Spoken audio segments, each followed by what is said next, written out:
বন্ধুরা এই যে আমার সেই রুনান্ডো দাদা টাকলু এনার গল্প শুনবা তোমরা। এই তিনার বউ মোটে টাক পছন্দ করতো না, কি বলতো জানো, বাবা টাক দেখলি বিউটি দিয়ে আমাদের কি রাগ ঠেয়ে কওয়ার মতন না। যেই না বিয়ে হয়েছে টাকের হাতে সেই গাকে আমাদের টাক কি ভালো ঠেয়ে বিউটি দি বুঝবা না। মানে ওই দাদা এখন আই করে ডাক্তার টাকে টাকা আনে, এখন ওনার বউ খুব ভালো ঠায়। আর যদি টাহা না আনতো তখন আবার কইতো কি ভালো ঠায় না টাক।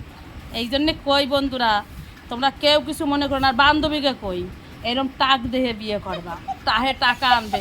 আর আমার বরের মাথায় অনেক চুল, এখন প্রতিদিন চুল পরে ঘর যাদের কিচ্ছু পাই না, খালি ওনার চুল আর চুল চুল আর চুল।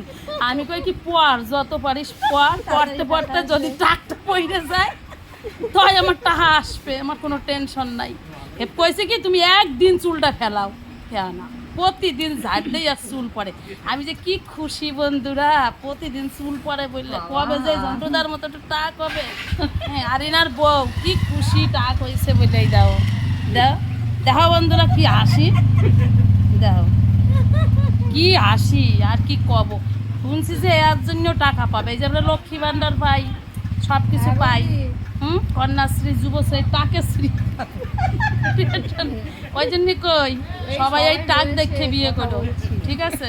রাখি তাহলে, টাটা বাই বাই।